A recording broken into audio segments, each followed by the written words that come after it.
আলাইকুম। ওয়ালাইকুম আসসালাম। কেমন আছো? ভালো, আপনি ভালো আছেন? ভালো। তোমরা বসে আলাপ করো, আমি আসি। বস বস।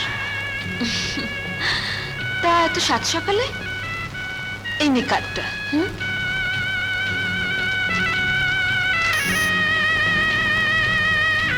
ও মাই গড, তোর বিয়ে? এই তোকে কিন্তু আসতেই হবে। অফকোর্স। তা বরটি কেমন রে? ছেলে আমার সাক্ষাৎ রাজপুত্তুর। ভাবিয়া করিও কাজ, করিয়া ভাবিও না। হবে না? আমার একমাত্র বোনের একমাত্র ছেলে রাজপুত্র হবে না? তাহলে বেআইন সাহেবা, কথা যা ছিল, বিয়ের দিন যৌতুকের বাকি 50,000 টাকা দেবেন বলেছিলেন। আমি অত্যন্ত দুঃখিত বেআইন সাহেবা। দুঃখিত? হ্যাঁ? কি বলতে চান? না না, অন্য কিছু নয়। নার্গিসের বাবা যে ইন্স্যুরেন্স করে গিয়েছিলেন, এ বিয়ের আগেই তার কাগজপত্র সব রেডি হবার কথা, কিন্তু এখনো হয়নি। বলেছে সামনের সপ্তাহে সব রেডি হয়ে যাবে। আমি কথা দিচ্ছি, চেকটা পেলেই ব্যাংক থেকে টাকা তুলে আমি নিজে গিয়ে দিয়ে আসবো। না, টাকা না পেলে বিয়ে হবে না। না না বেআইন সাহেবা, ভাই আপনাদের এই বিয়ে ভেঙে দেবেন না। আমার মেয়ের জীবনটা তাহলে ধ্বংস হয়ে যাবে। বিশ্বাস করুন, আমি কথা দিচ্ছি, আপনাদের সব টাকা আমি শোধ করব। বিশ্বাস করুন বেআইন সাহেবা। আপনার কথা আমি বিশ্বাস করি না। ভাইজান, দেখো দেখি আপনারা কি করছেন দয়া আপনি? করুন, ছি ছি। আমি সব টাকা শোধ করে দেবো। বিশ্বাস ধর করুন না। ভাইজান, আমি সব টাকা শোধ করে দেবো। বিশ্বাস করুন। একটা কথা বলি, আমার চুলে পাক ধরেছে দেখি বুঝতে পারছি যে ভদ্রমহিলা মিথ্যুক নন। ভাইজান, তুই আর কথা বাড়াস। দেখি দেখি, বাহ, অপূর্ব।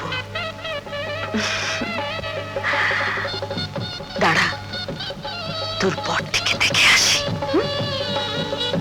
सल्लल्लाहु ताला अला खैर खल्किही व नूर अर्शिही सय्यदना मुहम्मदिन व आलिही व सहाबी अजमाइन बिरहमतिका या अरहमर राहिमीन। চিচিং ফাক এসে পেয়েছি তোমাকে। এসো আমার সাথে, এসো এসো।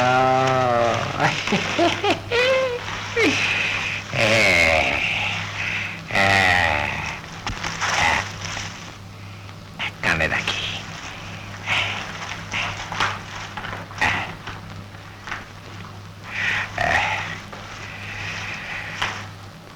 আসসালামু আলাইকুম। কতদিন পর আমার বাড়িতে এসছেন আপনারা? না, তাক পরে খাবো। বাপ ভালা না ভাইয়া, ভাইয়া সবসে ভালা রুপাইয়া, সবসে ভালা রুপাইয়া, সবসে ভালা রুপাইয়া। বেঁধে রাখি টাকা, যৌতুক, আমার জাফরের বিয়ের যৌতুক। টাকা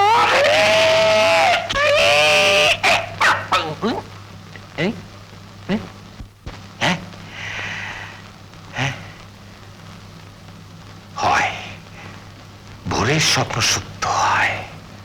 আমার বোন খালেদা যদি ওর ছেলের বিয়েতে এত টাকা যৌতুক পায়, তাহলে আমার জাফর তো সোনার টুকরো ছেলে।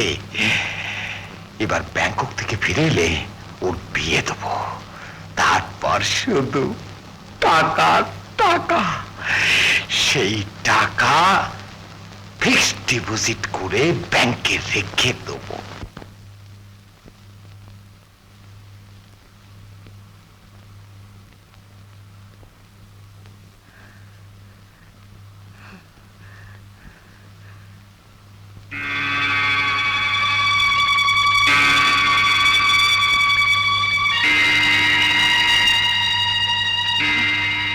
একটা রিক্সাও দেখছি না।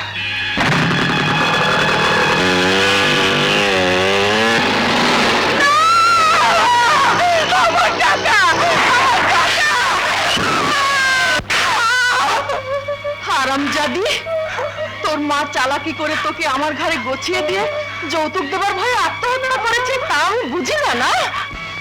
কান খুলে শুনে রাখ, তোর বিয়ের যৌতুকের টাকা আমার চাই, আর তা তুই শোধ করবি। মা, আমি এতিম, এখন আপনারা ছাড়া আমার যার কেউ নেই, আমি কি করে টাকা শোধ করবো? ওগো, বিয়ের পর স্বামী মেয়েদের একমাত্র ভরসা, তুমি মাকে বোঝাও।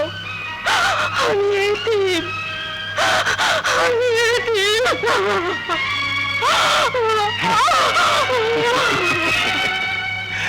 তুই তো এখন বুড়ি রে, তোকে এখন এতিমখানা রেখে আসা যাবে না, বুঝলি?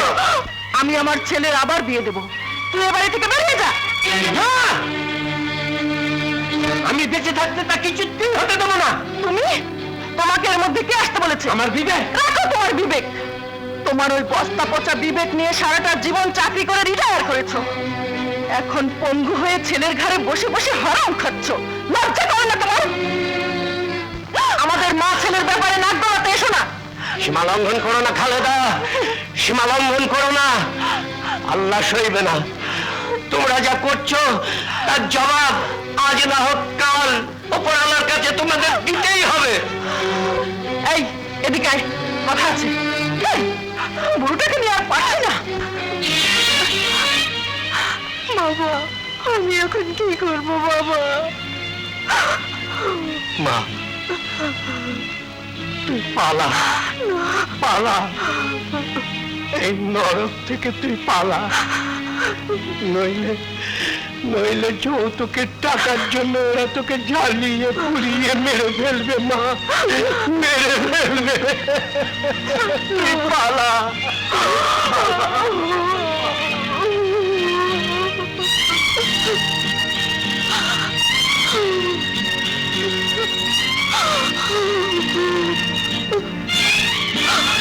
নার্গিস, সুইটি, তুই কখন এলি? তুই তুই কাঁদছিস? কই না তো। আশ্চর্য নারী জাতি, দুঃখের আগুনে জ্বলে পুড়ে ছাই হয়ে যাবে, তবুও অন্যের চোখে নিজের শ্বশুর শাশুড়ি ও স্বামীকে কিছুতেই ছোট হতে দেবে না। আবার কি? তোকে যা বললাম তাই কর।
শেষ পর্যন্ত একটা নিরীহ নিষ্পাপ মেয়েকে যৌতুকের টাকার জন্য তোরা মেরেই ফেললি? না না, এত বড় অন্যায় অত্যাচার আমি কিছুতেই সহ্য করবো না। আমি থানায় যাচ্ছি, আমি তোকে ফাঁসিতে ঝুলাবো, আমি তোকে ফাঁসিতে ঝুলাবো, আমি তোকে ফাঁসিতে ঝুলাবো। বাবা, বাবা হয়ে তুমি আমাকে ফাঁসিতে ঝোলাতে চাও? হ্যাঁ হ্যাঁ, তোকে আমি ফাঁসিতে ঝোলাবো। আচ্ছা, তাহলে আমি বা ছেলে হয়ে কেন তোমাকে বেহেশতে পাঠাতে পারবো না বাবা?